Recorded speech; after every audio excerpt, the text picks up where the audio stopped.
So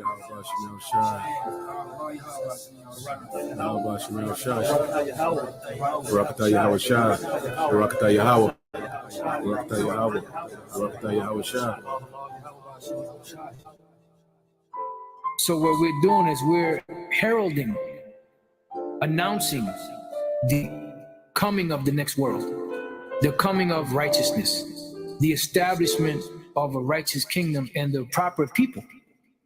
Abanawa Shabashamayim Kodash Haya Shemka Yahawa Malakwithka Taba'a Ratazaka Haya Aisha Ba'arataza Kawa Haya Bashamayim Nathan Lanawa Lakam Kal Yawam Wasalak Lanawa Kawabwat Nawa Kasalak Nawa Kawabwati Nawa Wala'a Tabaya Nawa Banasayawan Abo Haushai Nawa Marian Rai Kaya Laka Hamalakwath Waha Allah Wahata Pa'arath La Iwalamium Aman.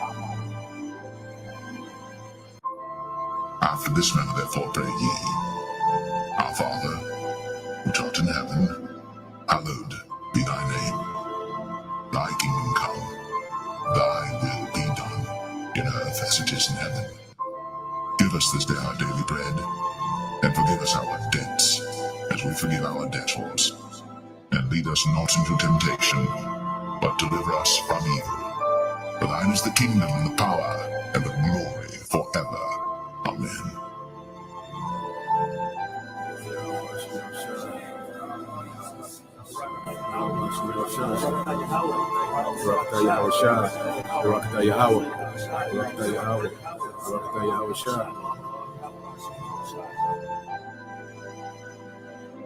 But rather seek ye the kingdom of God, and all these things shall be added unto you. Fear not, little flock, for it is your Father's good pleasure to give you the kingdom.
All right, Shalom. First and foremost, I would like to give all praise and glory unto Yahweh, Bahashem, Yahweh Shah, Bahashem, Kakadash. Double honors to the apostles and the elders of GMS who rule well, teach well, being great examples for his younger brothers. And peace and blessing, salutation, hopeful elect out there pushing his word in truth and in sincerity across the four winds. In the name of Yahweh Bahashem, Shah, pushing to get up out of here. Shalom to the hopeful elect, the believers, the listeners, whom have came back to the obedience of the scriptures through faith in Yahweh Bahashem Shah.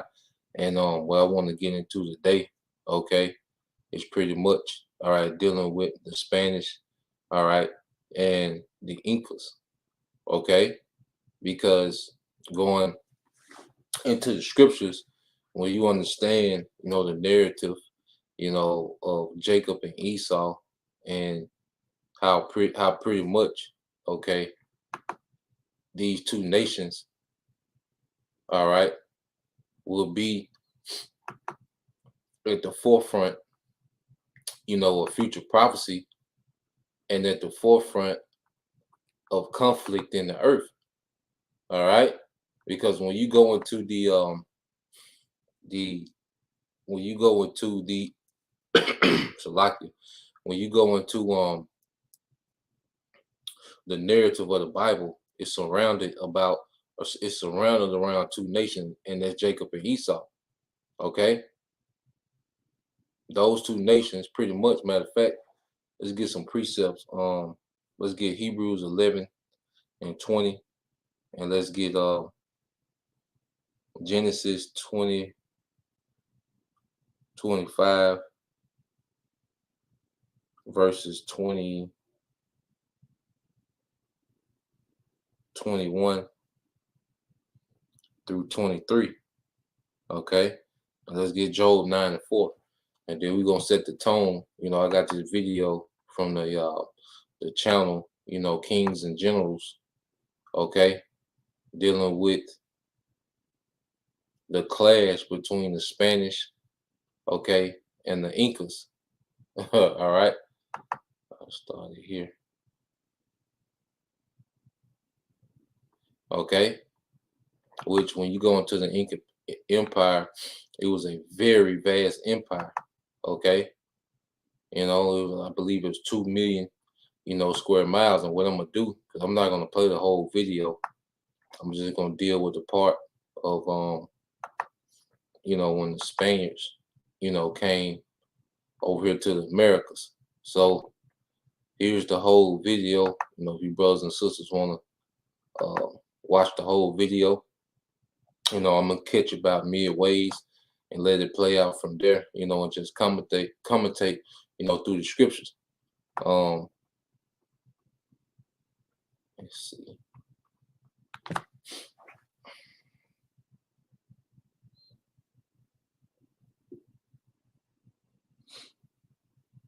Now, when you go into the lands of the ancient Incas, all right, in modern times, it would be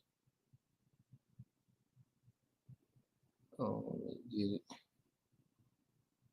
All right, it will be the land of Bolivia, Peru, all right, Ecuador, and what they call Chile. Okay, which when you go into the tribes, because we understand the Northern Kingdom, came over here to the Americas, straight out of the Assyrian captivity. All right, and they came over here and settled new lands, but eventually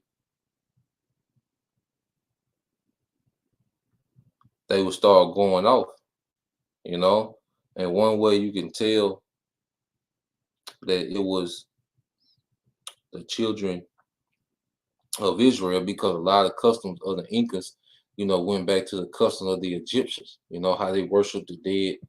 Okay, going back to how those ancient Egyptians, would worship, the pharaohs. Okay, it was the same concept.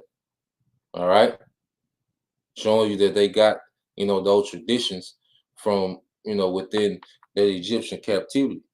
You see, and when you go into the 12 tribes, a lot of,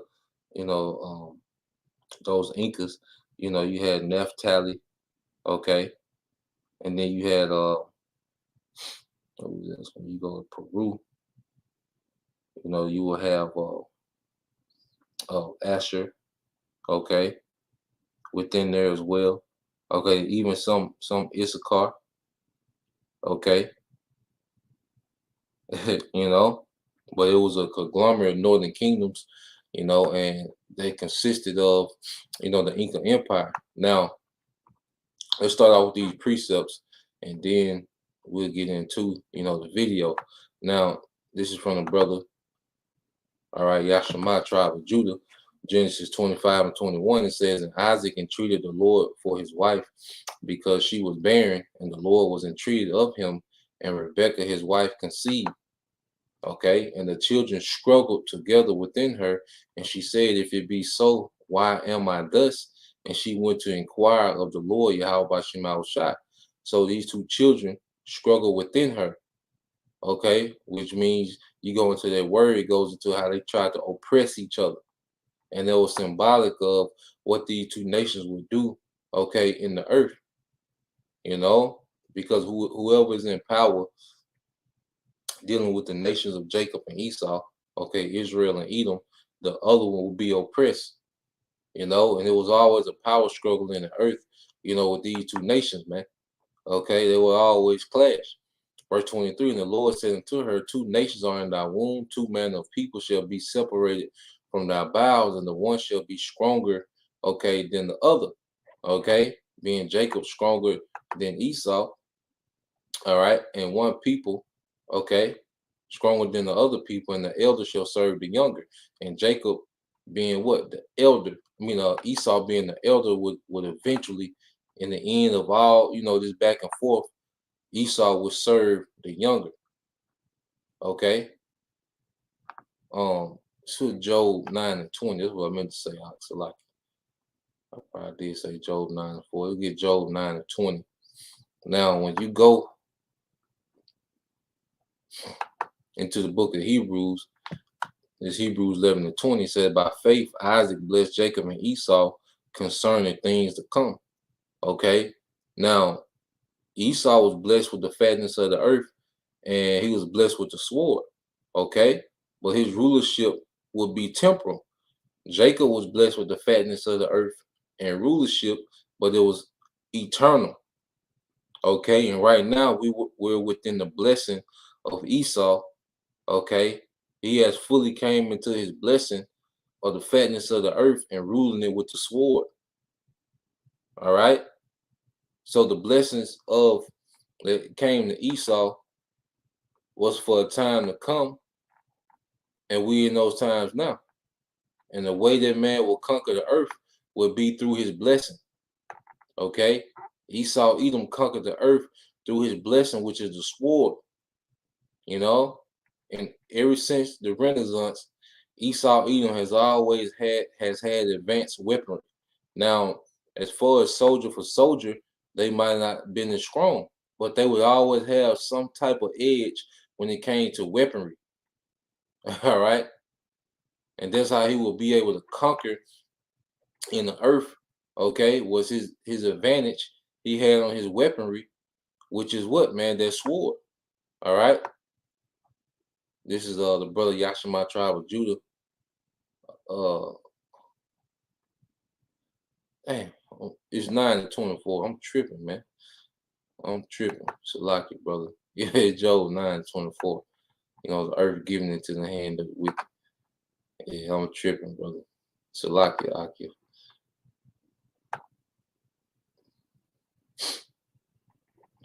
Let me go ahead and cue this up while the brother get that. Because at the end of the day, as we've, been going over in the spirit, when it's your time to conquer, there's nothing that can be done against it. Okay? And we're going to see in this video that there was nothing that, the Incas could do, okay, to prevent Esau, Edom from coming into power, because it was part of prophecy, man. There was his blessing to come into power with the sword, and there was nothing that could be done against this man. All right? Yep. Yeah, it's a lucky, bro. This is the book of Job, chapter 9, 24. It says, the earth is given into the hand of the wicked. He covered the faces of the judges thereof. If not, where and who is he? And when this man came into power, what did he do? Well, you have iconoclasm, which he destroyed the images, of the characters of the Bible. The elite men of the Bible. Okay, he destroyed their images. Okay, and made them, Edomite like unto his image. You see, and the earth has been given to this man's hand. All right, now I'm gonna go to the video. We should be good. All right, and like I said, I put the video in the link. Let me drop it in there again. For you brothers and sisters just getting in. That's a video. That's the whole video. Like I said, we're just gonna do about half of it. But you can watch the rest. And it's got some interesting, history in there. You got to spit out the bones. Like with anything else. But it got some pretty interesting history.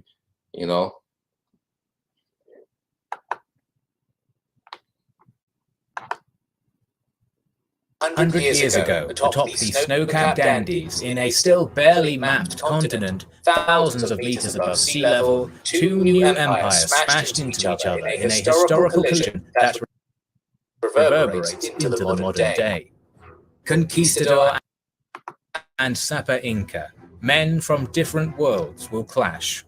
The Arquebus and Huayraca will meet, and Tahuantinsuyu, the land of four parts together, will be undone. In 1528, Hernán Cortés had just returned from Mexico, bringing tales of conquest along with unimaginable treasures. The Holy Roman Emperor and King of Spain, Charles V, received him and his riches in Toledo. As Cortés impressed the royal court, another veteran of the New World arrived at the city. It was Francisco Pizarro, the second cousin of Cortés. Pizarro had arranged to meet the king and planned to impress him with gifts: gold, silver, feathers, natives, and bizarre creatures unknown outside of the Andes. Pizarro told his king of the magical land of Peru, home to a native empire that Pizarro assured him could be conquered in his name. On the 26th of July, 1529, Pizarro was issued a royal license to conquer this new land and named the governor of Peru. Armed with a royal permission, Pizarro set off recruiting.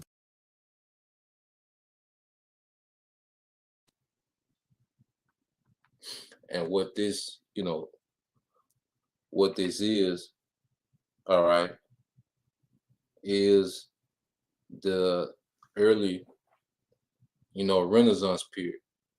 All right, if a brother can put, let's get the book of Micah, chapter 1, verse 4.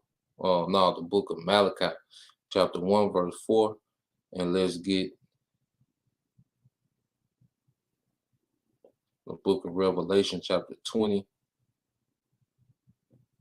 verse 7 and 8. And let's get, we just deal with them too, okay?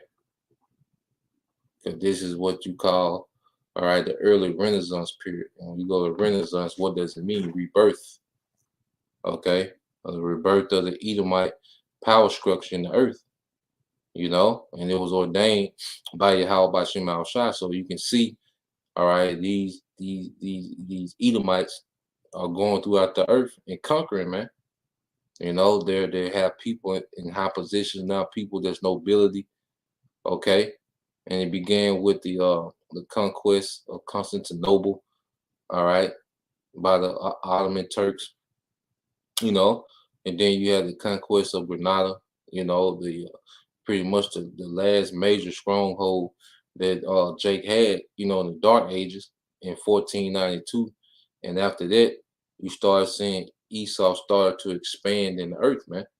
Okay, but he was ordained to do that. So we're seeing, just to understand the era that we're in, this is the beginning, all right, of this man's rebirth, all right, him establish himself, as the dominant nation in the earth, and it was ordained for him to do so. That's why no nation could stand in front of this man, during this time. Okay.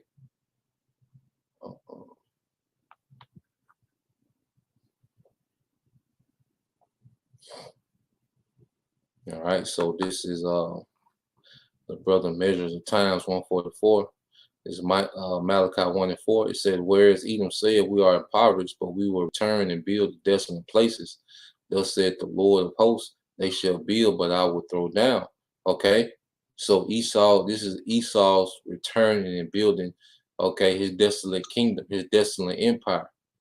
Okay, this is the beginning of that era what we're reading.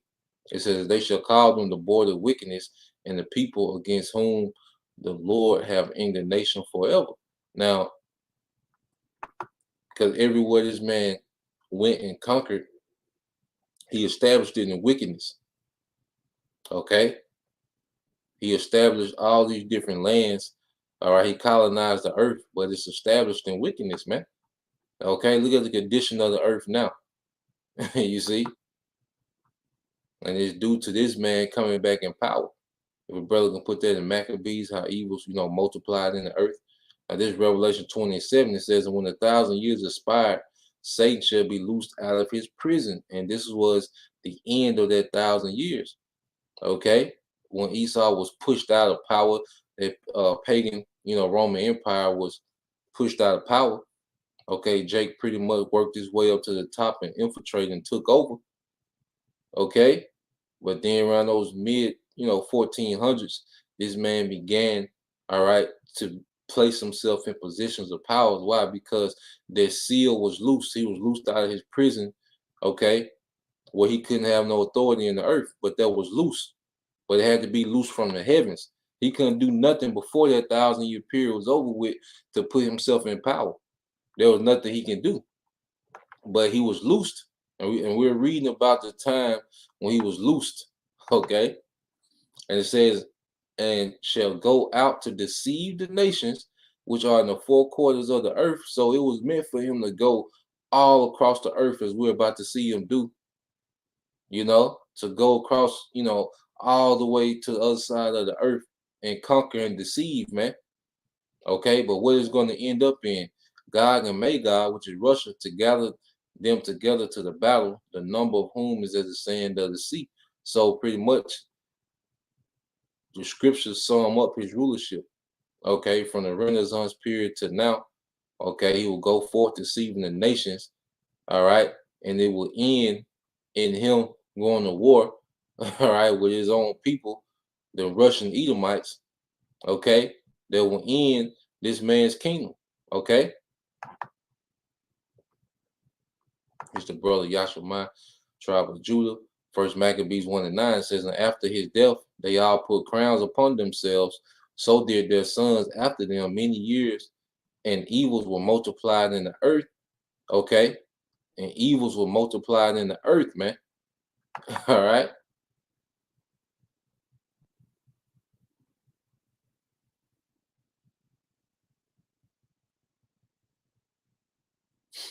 Yeah, and Issachar did worship a lot of idols. That's why. We're gonna get into all of that. And this wasn't just Issachar. This, dealing with the Incas. This was more of Naphtali, and Asher. Down here in this region. Issachar mainly was the Aztecs. Okay, and then you had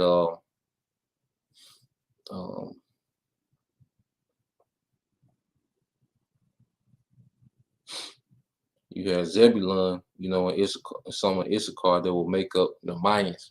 Yeah, the Northern Kingdom was heavy into idolatry, which they got from Assyria, and Egypt.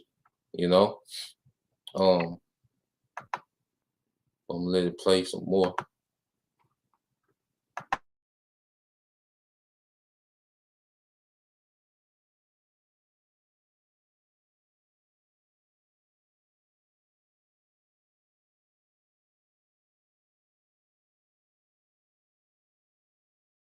I'm gonna run it back just a little bit, and then we're just gonna let it ride for a minute.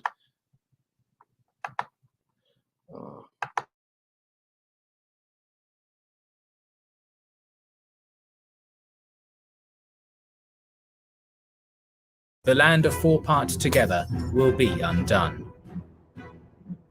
In 1528, Hernan Cortes had just returned from Mexico, bringing tales of conquest along with unimaginable treasures. The Holy Roman Emperor and King of Spain, Charles V, received him and his riches in Toledo. As Cortes impressed the royal court, another veteran of the New World arrived at the city. It was Francisco Pizarro, the second cousin of Cortes. Pizarro had arranged to meet the king and planned to impress him with gifts: gold, silver, feathers, natives, and bizarre creatures unknown outside of Andes. Pizarro told his king of the magical land of Peru, home to a native empire that Pizarro assured him could be conquered in his name. On the 26th of July, 1529, Pizarro was issued a royal license to conquer this new land and named the governor of Peru. Armed with a royal permission, Pizarro set off recruiting potential conquistadors. He returned to his hometown of Trujillo, gathered his 4 brothers, Juan, Francisco, Gonzalo, and Hernando, and then set sail for the Americas in January 1530. The Sapa Inca Huayna Capac had recently subdued much of what is now Ecuador when reports began trickling in. Strange men had traded with the city of Tumbes. Alongside these reports came others that were much more horrific. Chasqui's runners arrived daily, informing the Sapa Inca that a disease had appeared in the north and was killing thousands. Nothing like it had ever been seen before. Plagues were unknown to the Inca, so this strange sickness, known to us as smallpox, ravaged the population. The Eurasian disease was not brought by Pizarro, however, as it arrived slightly before he did, creeping in from North and Central America.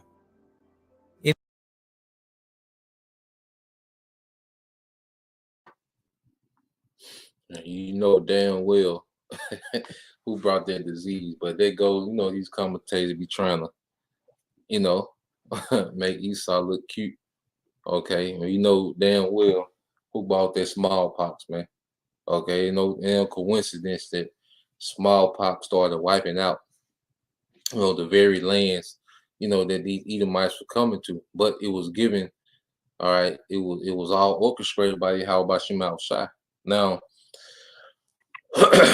let's go from there, because if a brother can post, let's post Leviticus 26, because Leviticus 26, a lot of times we go to Deuteronomy, 28 to go into the curses, but there's even more curses when you go to Leviticus the 26 chapters, things that will be done, unto us for our disobedience. Okay. And the northern kingdom was they were disobedient, they was into, like I said, they was into idol worship, they was into worshiping the dead. Okay. They was human sacrifice, they was into everything, man, and this is why this was allowed, to happen. Now, let's get Leviticus 26. Let's get Leviticus 26 verses, matter of fact,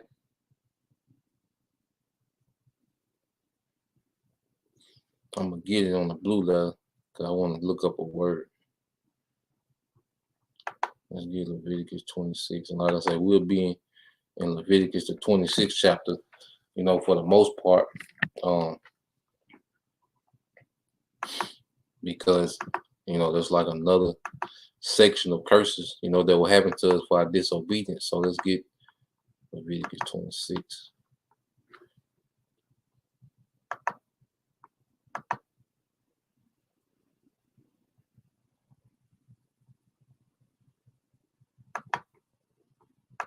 So when you go to Leviticus, all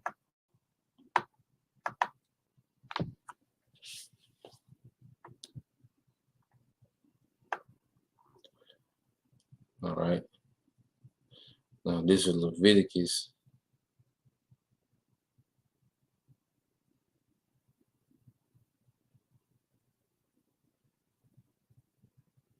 And you see, it goes into what penalties of disobedience. So what we're watching with, the Spanish coming and take down, okay, those northern tribes, the Incas, okay, there was penalties of disobedience. It says, but if you would not hearken unto me, it's Leviticus 26 and 14. But if you would not hearken unto me and will not do all these commandments, and if you shall despise my statutes, or if your souls, or if your soul abhor my judgments, so that ye will not do all my commandments, but that you break my covenant, okay, I also will do this unto you. I will even appoint over you terror. Okay, hey, because Esau even love to talk about terror as well. No one has terrorized the earth more than Esau Edom. Okay, this was a terrorist attack, all right, but it was appointed for our disobedience. It says consumption and the burning ague that shall consume the eyes and cause sorrow of heart, and ye shall sow your seed in vain, for your enemies shall eat it. Okay, which means what? Take, the lands. You see, and also you go into this burning ague, which shall consume the eyes. All right, well, let's go to that. And what does it go into? All right, in Hebrew is what that is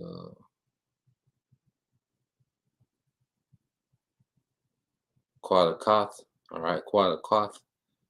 All right, and it says a fever, inflammation, a burning ague, okay, or fever. You see, that was prophesied to happen unto us. So this smallpox was nothing but the fulfillment of prophecy. The Lord said that would happen, for disobedience. And even when, you jump down some more, okay. It says, verse 17 says, and I will set my face against you, and ye shall be slain before your enemies. They that hate you shall reign over you, and ye shall flee when none pursueth, man. Okay? And remember that part. Okay? Now, what's another one? Yep. Verse 25. It says, and I will bring a sword upon you. So it's like the Most High program these Edomites to come here, man, to come directly. Why do you think they came directly to the Israelites, man?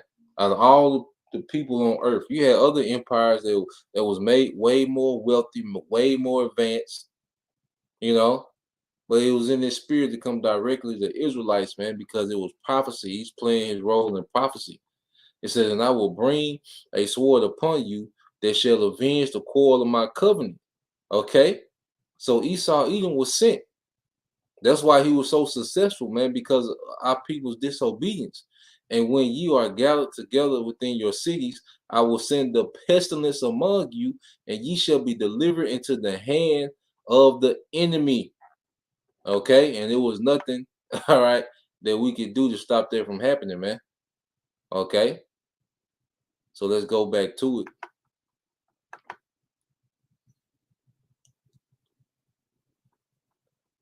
Go back to it.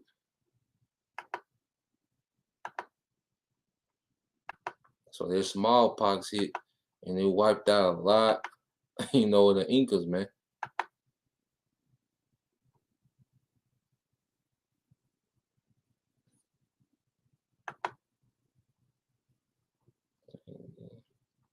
Told this. Alongside these reports came others that were much more horrific. Chesky's runners arrived daily, informing the Sapa Inca that a disease had appeared in the north and was killing thousands. Nothing like it had ever been seen before. Plagues were unknown to the Inca, so this strange sickness, known to us as smallpox, ravaged the population. The Eurasian disease was not brought by Pizarro, however, as it arrived slightly before he did, creeping in from North and Central America. In the following years, up to 90% of the empire would succumb to the disease. Sometime around 1527, the Sapa Inca Huayna Capac and his heir died from smallpox alongside millions of their subjects. 2 years before Pizarro had petitioned the King of Spain, Eurasian germs had initiated the conquest for him. With the succession now unclear and the realm divided, the sons of Huayna Capac both tried to claim the throne and tossed the empire into chaos.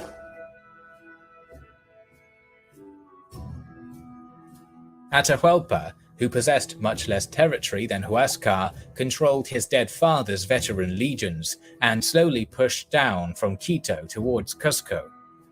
During the final bloody climax of the war in 1532, Huascar's remaining armies were smashed outside of Cusco and he was captured by Atahualpa's generals. Atahualpa was camped over 900 kilometers away in the town of Cajamarca with a small portion of his army awaiting news of the battle.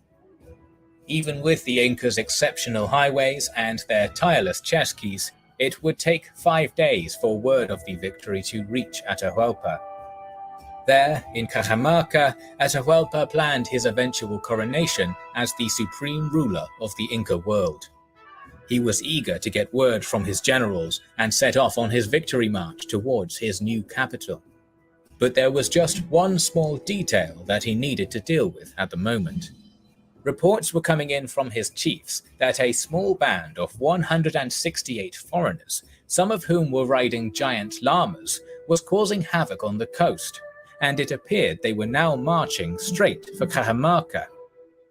Atahualpa was curious, and rather than have these men killed, he decided to see them and their strange llamas himself. What could 168 do against his 50,000 soldiers? He had agreed to meet the Spaniards in the central plaza of Cajamarca. This was a ceremonial meeting between his vast empire and some lowly visitors. So, on Saturday, November 16th, 1532, Atahualpa entered the square at Cajamarca, followed by 6,000 of his barely armed men. A battle was not expected. Atahualpa was quite confident, as just the day before he had heard of his victory at Cuzco and the capture of his rival brother Huáscar. So this was a day of celebration. Once he had had his meeting with this odd band of foreigners, he could march south and have his glorious coronation. Pizarro and his men had planned to emulate Cortés. They would capture Atahualpa, thus cutting off the head of the Inca Empire and paralyzing it. Atahualpa, as Sapa Inca, was supreme ruler of the empire, and it could not function without him. Pizarro had hidden his men in the buildings surrounding the square, and stationed the artillery and arquebuses on the far side of the square, ready to fire. Like too many fans in a tiny football stadium, the Inca troops crowded into the square, which had only 2 narrow exits. Not a single Spaniard could be seen. As the sun began to set, nothing could be heard in the square except for a slight breeze. The fear inside the stone buildings was incalculable. Pedro Pizarro said, "I heard that many Spaniards urinated on themselves without noticing it from sheer terror." Eventually, 2 men appeared from the buildings and approached Atahualpa. Vicente de Valverde, a Dominican friar, and an inexperienced native translator. The friar read the following to Atahualpa. "I request and require you to recognize the Church as your mistress and as governess of the world and universe. And if you do not do this, with the help of God we shall come mightily against you, and we shall make war on you everywhere and in every way that we can, and we shall subject you to the yoke and obedience of the Church and His Majesty, and we shall seize your women and children, and we shall make them slaves to sell and dispose of as His Majesty commands. And we shall do all the evil and damage to you that we are able. And I must insist that the deaths and destruction that result from this will be all your fault." This was the Requerimiento, a document read aloud to the native peoples of the New World, informing them of Spain's divine right to conquer these lands in the name of God. Valverde then approached Atahualpa and offered him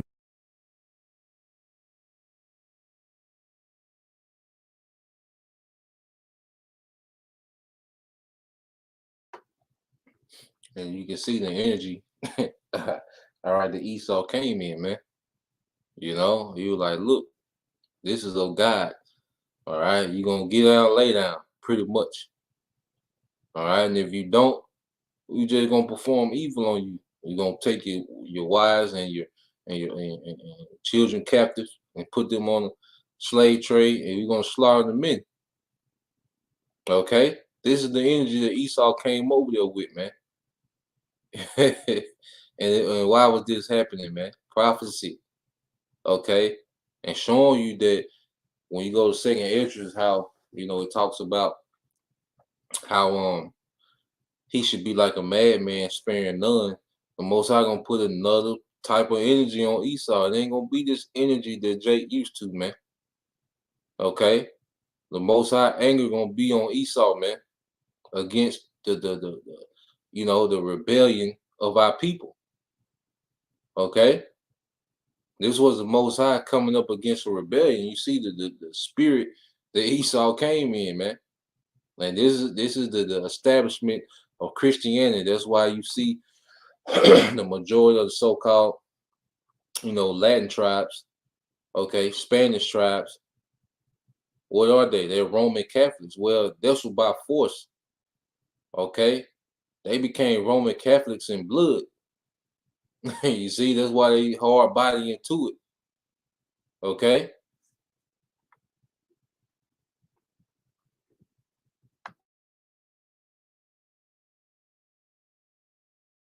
A Bible. Atahualpa had heard reports of the men's fascination with these objects, but he had no way to contextualize what this was or how to interact with it. He had had enough with these foreigners now, and their disrespect for the Inca diplomatic customs. Atahualpa scolded Valverde and the Spanish for stealing from warehouses and killing Inca chiefs, and proceeded to toss the book aside. Valverde, horrified at this perceived act of extreme blasphemy, sprinted towards the stone buildings, shouting, come out, Christians! Come at these enemy dogs who reject the things of God!" The square again fell silent. With loud roars, the cannons and arquebuses soon fired directly into the mass of warriors, spewing out smoke and metal shrapnel. Inca soldiers, shocked by the sounds, soon saw beasts riding towards them. The Spanish war cry, Santiago, was screamed as men rushed out of the buildings. A massacre ensued as the panic-stricken Inca force tried to retreat out of the tiny square. Dazed masses of soldiers ran for the narrow exits. It was impossible to escape. Thousands died, trampled under their comrades or horses. Chopping through the men holding the royal litter, Pizarro and his men grabbed Atahualpa and dragged him back into one of the stone buildings. Just that morning, he was basking in a victory that took 4 years to complete. Atahualpa was now, at sunset, prisoner to an unknown group of people. The Inca Empire, which only... You're probably spending a lot more time at home these days. So when something goes wrong, it's a big deal. For instance, my water heater broke recently. The AC went out. The first time I'm leaving my son without me here, and now they don't have hot water. That's why you need...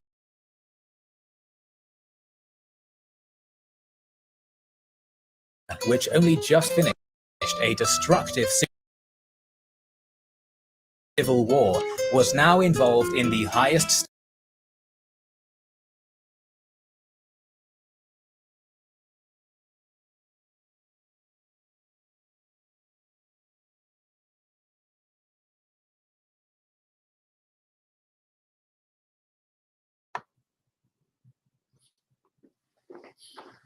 So let's go back into Leviticus, and as you can see, what, and it's the spirit just stopped on that picture. If a brother can put Deuteronomy, all right, 32.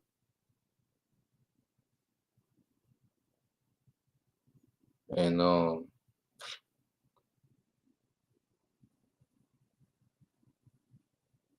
yep, Deuteronomy 32 and 30. Okay, and I'm gonna go back to Leviticus, but put the Deuteronomy 32 up there, and it's a spirit that is stopped on that picture. Okay, showing you that, hey, what the earth gonna learn is whatever Yahweh Shemal Shai has said, and he allowed to be written in that book, it's gonna happen, and it's gonna happen like he said it's gonna happen. Okay, the earth literally gonna reel to and fro like a drunkard. Okay, in World War III. Okay.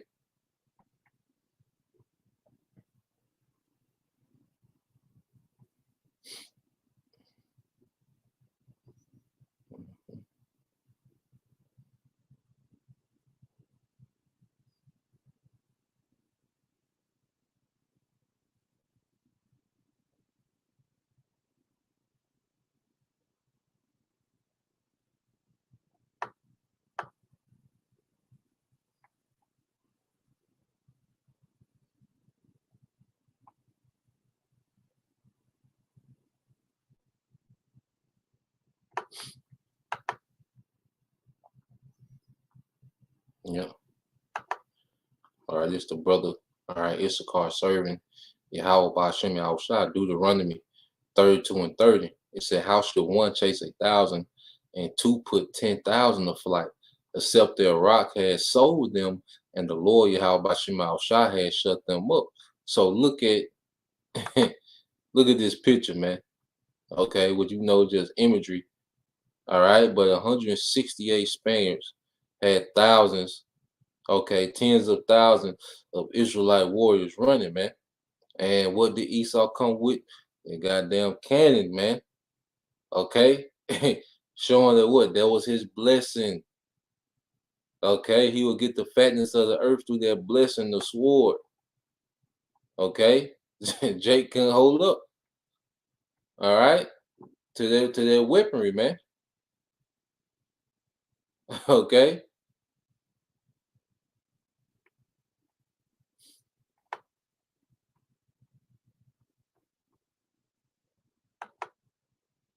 You go here.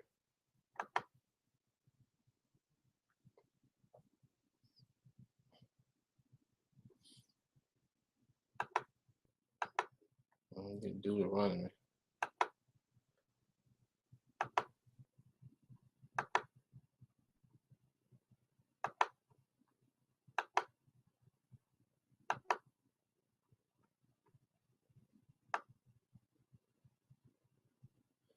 All right, so you go back to Leviticus. Okay, it's Leviticus 26 and 30, and says, and I will destroy your high places and cut down your images and cast your carcasses upon the carcasses of your idols, and my soul shall abhor you. See, Jake was defenseless because they wasn't in sync, okay, with their power. Okay, Jake wasn't in sync with their power. Okay, and Yahweh Shema Shah allowed, you know, these things to happen. Okay, this is Leviticus 26 and 33. It says, and I will scatter you among the heathen and will draw out a sword after you, and your land shall be desolate and your cities waste. And they began, you know, with 70 AD. But even when our people were scattered, then Esau, Edom, another sword came after them, man. Wherever they was at. Okay.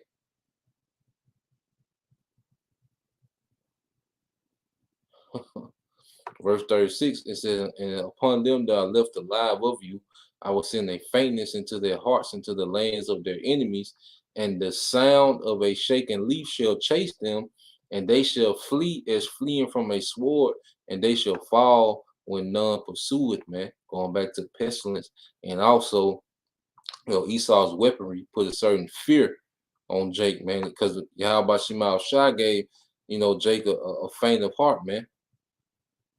Okay, verse 27, it says, and they shall fall one upon another as if it were before a sword when none pursueth, and ye shall have no power to stand before your enemies.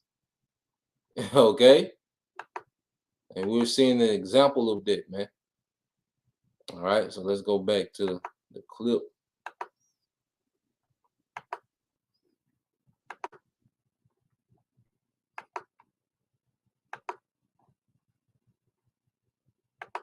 States hostage situation of all time. The survivors of the massacre ran from the square, and the rest of the Inca army, now leaderless, dispersed into the countryside. Atahualpa. So we see that they've taken, all right, these Edomites have taken the Inca emperor, all right, hostage. Okay, now watch how they handle them, man. You know. Noted the excitement the Spaniards had at finding gold trinkets amongst the wreckage. He concluded that these were pirates from some faraway land. If he could give them enough gold, then they would return to their ships and be gone. He told Pizarro that in exchange for his life and freedom, he would fill the room they were in with gold and twice over with silver. Atahualpa delivered on his promise. For months, the greatest treasures and artifacts of the Inca Empire poured into Cajamarca. The room was filled, and everything was melted down into ingots, which is why gold or silver Inca artifacts are so rare today. In the end, the gold totaled 1.3 million pesos de oro, or around 400 million 2018 US dollars, to be divided between the 168 men and the King of Spain. As the ransom poured in, so did more Spanish troops. Diego de Almagro, Pizarro's business partner, arrived with an extra 153 men.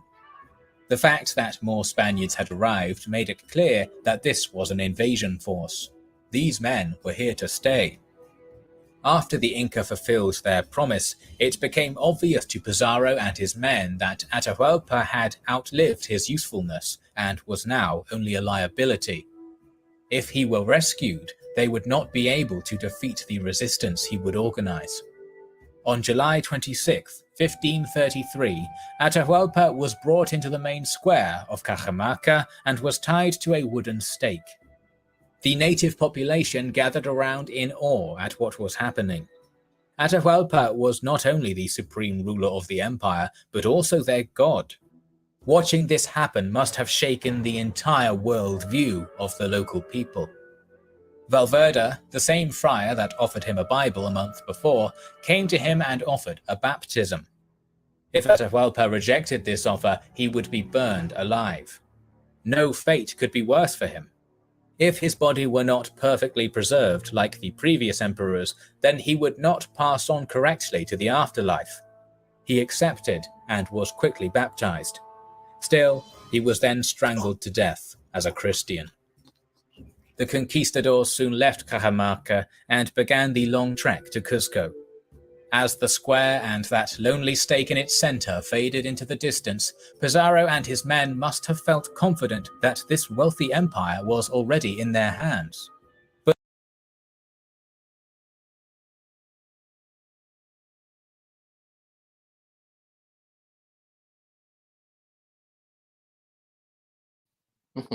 So you see how the Christians handle them, right?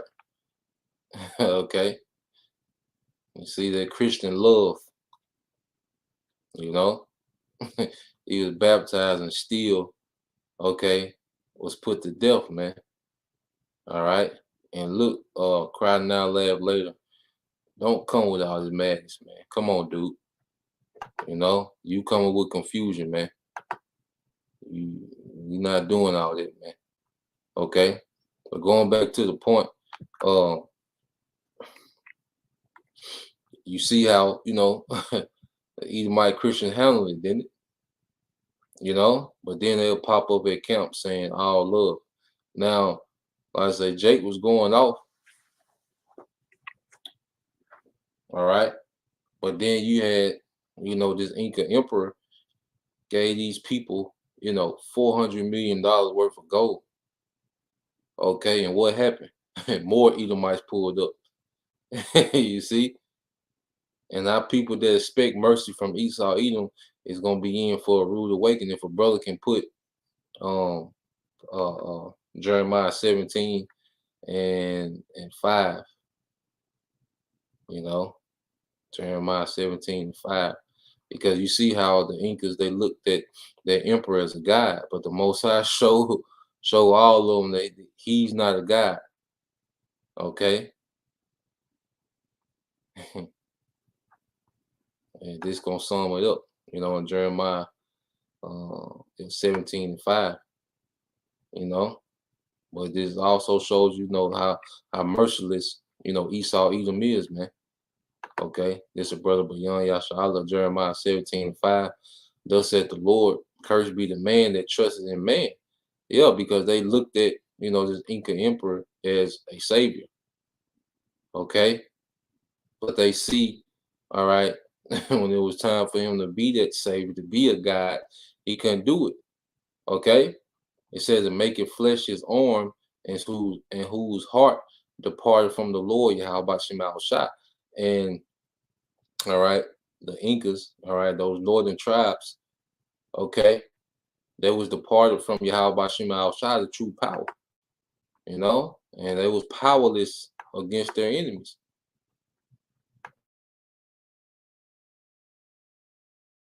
But the conquest of the Inca was far from over.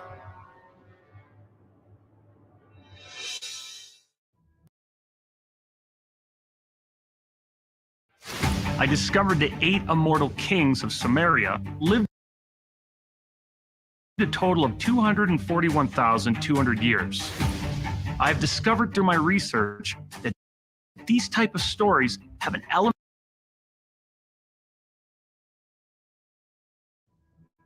The body of the god King Atahualpa lay partially burned in a hastily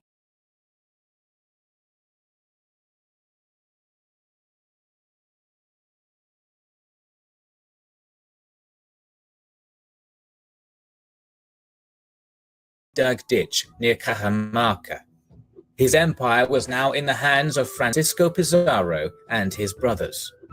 On their long march towards Cuzco, they encountered the teenage brother of Huáscar, Manco Inca, and placed him on the throne. Wielding power through this puppet king, the conquistadors were welcomed into Cuzco as liberators rather than conquerors. The new Inca-Spanish military alliance crushed all forces within the empire that had remained loyal to Atahualpa's faction. With the massive empire now firmly in his grip and a military alliance secured with the Manco Inca, Pizarro and his brothers set about transforming Tahuantinsuyu into New Castile. Lands and lordships over the natives were handed out to Pizarro's men. Those few hundred conquistadors, many of them poor and illiterate, soon found themselves rich beyond their wildest expectations. After Manco Inca's coronation in Cuzco, both leaders of the Spanish expedition would leave the city. Francisco Pizarro would go to the coast to found the city now known as Lima, and Diego de Almagro, frustrated that Pizarro had been named the sole governor of Peru and furious that Pizarro had refused to share Atahualpa's ransom with him and his men, departed with 570 Spanish cavalry and foot soldiers and with 12,000 native troops. His goal was to conquer the southern part of the Inca Empire in what is now Chile. The Inca capital, Cuzco, was now left in the hands of Manco Inca and Pizarro's two younger brothers, Juan and Gonzalo. Manco Inca tried to get to work rebuilding his fractured and smallpox-ridden realm, but with Juan and Gonzalo now in charge of the city, the illusion of an equal alliance between the emperor and the Pizarros quickly shattered. Juan and Gonzalo harassed Manco Inca for gold, silver, and native women. They soon began to disrespect him in public, and then Gonzalo Pizarro kidnapped and raped Manco Inca's wife, Cura Oclo. Soon he was imprisoned and beaten. Manco Inca now became aware of the horrific bargain he had made for the title of Sapa Inca. Tensions had reached a boiling point. In early November of 1535, 2 years after the death of Atahualpa, the puppet king Manco took his first steps towards rebellion. A secret meeting of the Inca nobility was called, and Manco made a speech to his chiefs. "I ask you, where did we meet them? What is it that we owe them? Or which one of them did we injure, so that with these horses and weapons of iron they have made such cruel war on us? It seems to me that it would be neither just nor honest that we put up with this. Rather, we should strive with the utmost determination to either die to the last man or to kill our cruel enemies." Manco fled the city into the harsh Andes, and soon the Inca war machine began to slowly creak into motion. Chasqui's runners breathlessly crisscrossed the empire, bringing word of Manco's rebellion to the native chiefs. Soon the conquistadors, now the feudal lords, were individually lured away from their palaces and manors and clubbed to death. Within months, these small-scale attacks had killed more Spaniards than had died in the entire conquest thus far. As reports of these deaths trickled into Cuzco and Lima, far off in the mountains, native soldiers started gathering clubs, axes, spears, and halberds from their warehouses and marching across the Andes to answer the call of their emperor. The 20-year-old great-great-grandson of Pachacuti, who had served as a meek puppet for 2 years, was now at war with the invaders from across the sea. Like a giant blanket covering the hillsides, the immense legions of Manco converged on Cuzco. Hernando, Juan, and Gonzalo Pizarro were now trapped inside, along with 196 Spaniards, a handful of African slaves and Morisca women, and hundreds of native allies. Early in the morning, on Saturday the 6th of May, 1536, conch shell trumpets rang out from the mountains surrounding Cuzco. A curtain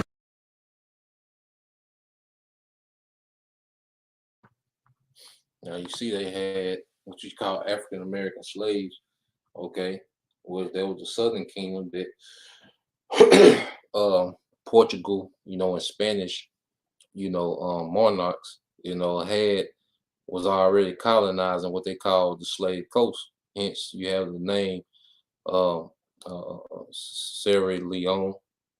Okay, you had these European, all right, colonists already, because then the Spanish took down the Moors, so you already had the Southern Kingdom. There was parts of the Southern Kingdom that was in captivity, to the throne of Spain. Okay, before they came over here, so they had Southern Kingdom slaves with them. Okay, then they said they had Moorish women. Okay, and then they had also the sellouts among the Northern Kingdom that was over here, man. Because even going back to the curses, the scriptures say how, I will be evil, towards our brother. Okay. But now watch this attack and just listen to the numbers and see how it was nothing that Jake could do, man. Jake just had to eat this L.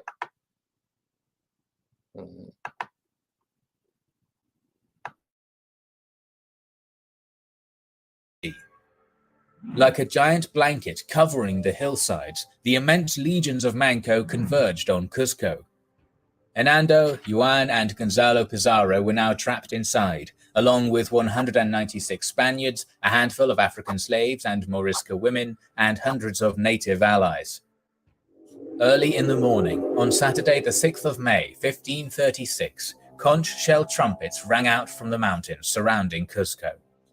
A curtain of javelins, rocks, and arrows darkened the sky, while 100,000 soldiers, wielding massive spears and clubs, began to slowly make their way down the hillside, encircling the glittering city. The constant barrage forced the defenders to immediately run for cover. People with ADHD save 10 hours studying with this Chrome extension. But no, by all means, go ahead. Skip the ad. Save a few seconds. I have to do a lot of reading.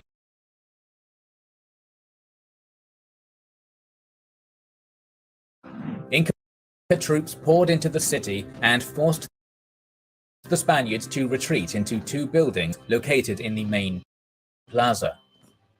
Manco knew from experience that Inca weapons were ineffective against Spanish armor and cavalry. It was near impossible for an Inca to kill a Spaniard in hand-to-hand combat. No matter the strength behind a blow or the bravery of the warrior, stone and bronze could never pierce steel. The Spanish could only be killed if knocked from their horses or with a direct impact to the face. Manco's strategy was to tighten a noose around the city, trap the Spaniards,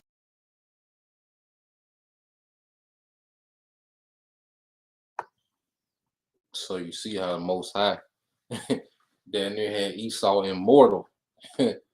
Okay, they had no weaponry, that can penetrate, the armor of the Spanish, man.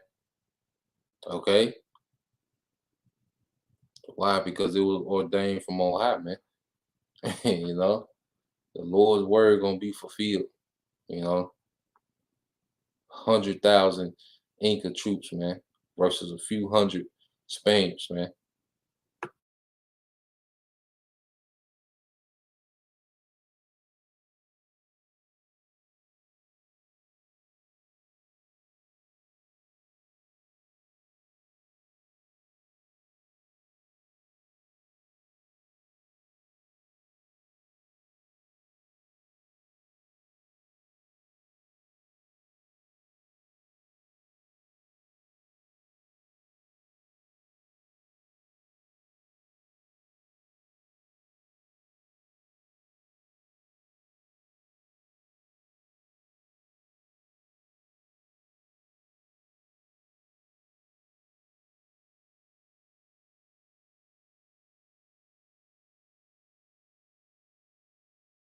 and then overwhelmed them with his superior numbers.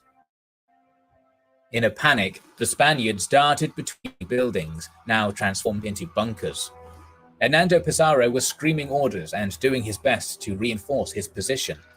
But before they could even formulate a real plan, the roof of the buildings caught fire. Inca slingers and archers were firing red-hot rocks and flaming arrows into the city. The trapped Spaniards soon found themselves suffocating from the smoke. Hot ashes filled the air. Broken beams fell from the ceiling, tossing up fresh, burning embers. As the heat became more intense, it seemed all hope was lost, until suddenly the fire went out. Some Spaniards claimed to have seen the Virgin Mary herself descend from heaven and put out the flames. The Inca chronicles report that it was the African slaves that the Spanish had stationed on the roof who put it out under a barrage of arrows and rocks.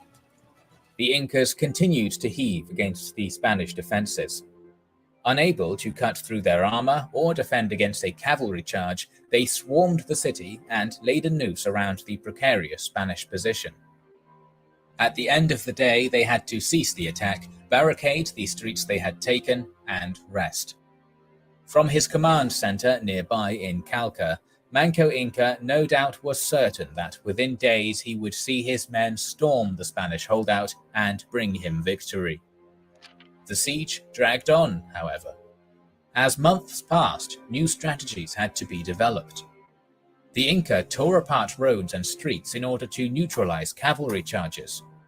They feigned retreats down narrow alleys in order to lure horsemen into traps. Bolas, a weapon normally reserved for hunting, was introduced in order to tie up charging horses' legs. The battle for Cuzco was brutal and long. Spaniards on horses charged at Inca soldiers down narrow streets, and the entire city was essentially reduced to ashes. In the city, one eyewitness wrote, the Indians waged such a fierce attack that the Spaniards thought themselves 1,000 times lost. While he besieged Cuzco, Manco had sent his finest general, Quiso, to tie down Francisco Pizarro, who was currently in Lima. Quiso was an excellent tactician. He had realized that attacking cavalry on a level ground was a death sentence. Inca troops could do nothing against a charge. Instead, he would use the terrain against them, only meeting the Spanish on steep hills and mountains. There he would lure them into a tight pass, block the entrances with his troops, and rain boulders down on the horses. Quiso managed to wipe out a total of 4 separate Spanish relief forces using these tactics, and sent Spanish weapons and armor back to his emperor at Cuzco. Francisco Pizarro started to panic. He had just sent more than 100 horsemen to their deaths at the hands of Quiso, and now had 100 Spaniards to defend Lima. Just months before, he had total control over the Inca. Now, Cuzco was besieged, his brother Juan dead there, an army was outside Lima hunting down Spaniards, and more than 1/3 of his forces were dead. Hearing of Quiso's unprecedented victories, Manco ordered him to proceed to Lima and destroy the city. Not to lay siege to it like he was doing back at Cuzco, but to destroy it. Lima was a Spanish city, founded near the coast to facilitate trade, and unlike Inca cities, it was built on a flat plain. Manco's excitement at Quiso's victories had blinded him to the fact that Quiso was using tactics that could not work at Lima. Ordering him to attack Lima was a grave error. Quiso assaulted the city and failed to take it. He attacked again and continued to be beaten back. But his emperor had ordered him to take it, and Quiso knew Manco needed him back at Cuzco, that he needed this city and Francisco Pizarro gone, and nothing else would be sufficient. On the 6th day of the siege of Lima, Inca troops again poured down from the hills and marched along the flat plain towards the city, with General Quiso leading the charge, lance in hand, with his hand-selected vanguard. As he entered the city, a sudden barrage of arquebuses roared and ripped through the front line. Santiago was screamed as a cavalry charge rammed through the vanguard. As the dust settled and smoke cleared, the Inca army soon saw their general lying on the ground with a Spanish lance in his heart. The greatest general the Inca had was dead, and his army soon disappeared into the mountains. Pizarro was now free to go break the siege of Cuzco. Breathless Chesky's runners arrived from across the empire. They brought unwelcome news to Manco. Quiso was dead, Pizarro was approaching, Diego de Almagro had returned from Chile, defeated but with a sizable army, and Spanish reinforcements were arriving from the north. His fortunes, only so recently extremely promising, had now taken a grim turn. He had lost, and he knew it. The 10-month-long siege of Cuzco was a failure. Manco assembled his chiefs and captains, and with a solemn voice, he informed his people that he would cede his treasures, his home, his empire, and would retreat into the remote rainforest region of the empire called Vilcabamba. From there, he would try and fight another day. As Manco retreated deep into the rainforest, he brought with him the mummies of all the Sapa Incas that had ruled before him, including his father, Huayna Capac, and his great-great-grandfather, Pachacuti. From Vilcabamba, Manco waged an aggressive guerrilla-style campaign against the Spanish. His soldiers ambushed supply convoys, raided new towns, stole caches of weapons and horses, and then vanished back into the rainforest. His men learned how to ride horses, fire guns, and fashion Spanish weapons. But the population of Spaniards in Peru eventually doubled with each passing year.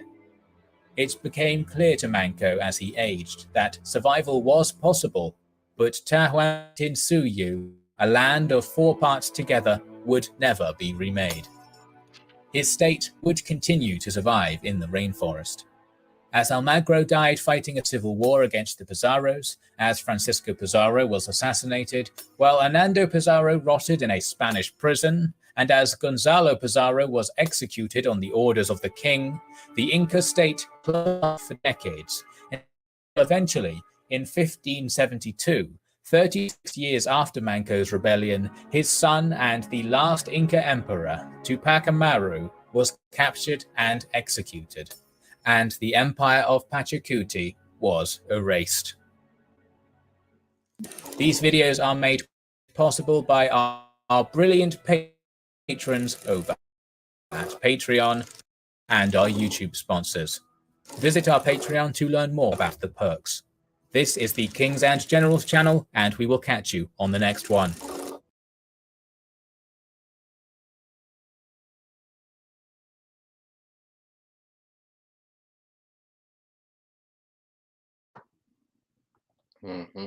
So as you can see, 100,000, Inca warriors, couldn't take the city, from a few hundred Spaniards, man. All right, then you know that there was a high power in play, and you see all those events that was happening, all right, that hindered, the Incas from overcoming, those Spaniards, okay, because it was prophecy, man. All right. So when you go into the scriptures, like I say, all this is proof that the scriptures reign supreme, man. Let's get the book of Psalms. All right. Chapter 33.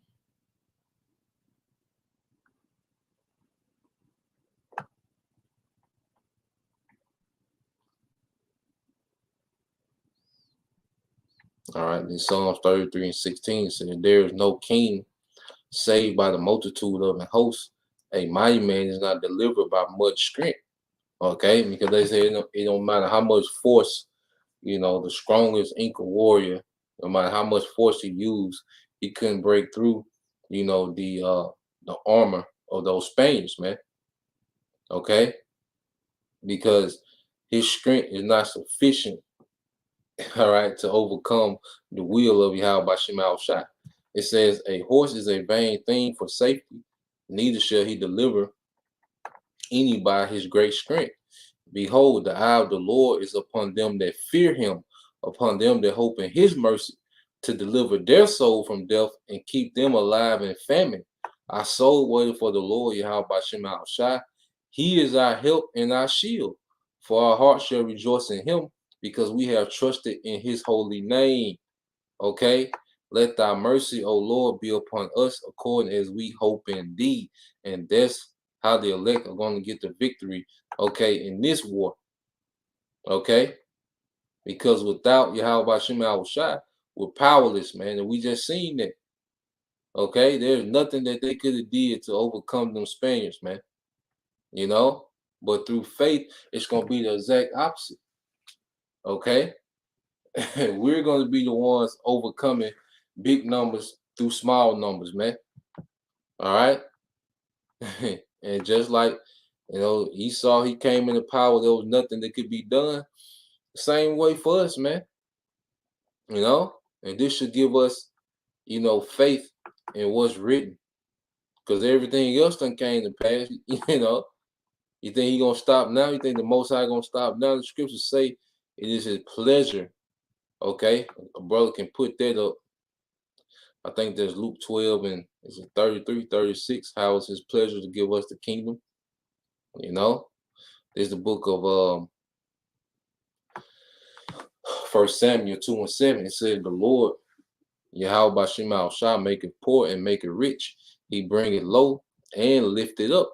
Hey, because you see how, those Spaniards who can barely read and write, they became rich off spoiling the Inca Empire. They had no idea that they was going to come over there and become that rich. Okay? But showing you it's all in the will of Yahweh Shema Shah. It's 1 Samuel 2 and 8. It says he raises up the poor out of the dust, and we're that poor that's being raised out of confusion. Okay? And lifted up the beggar from the dunghill to set them among princes and make them inherit the throne of glory. For the pillars of the earth are the Lord's, and he have set the world upon them. So we're coming out of that dust, and that main confusion is understanding who we are and understanding who our power is, man, and understanding what he requires. And now we're linked back up to our power. Now that's going to lead to the promotion, man. Okay? It says he will keep the feet of his saints, and the wicked shall be in silent in darkness, for by strength shall no man prevail. Okay? Man cannot, overcome the will of Yahweh Shema Shai. Okay? Man can't do that, man. You see? So let's get these last few,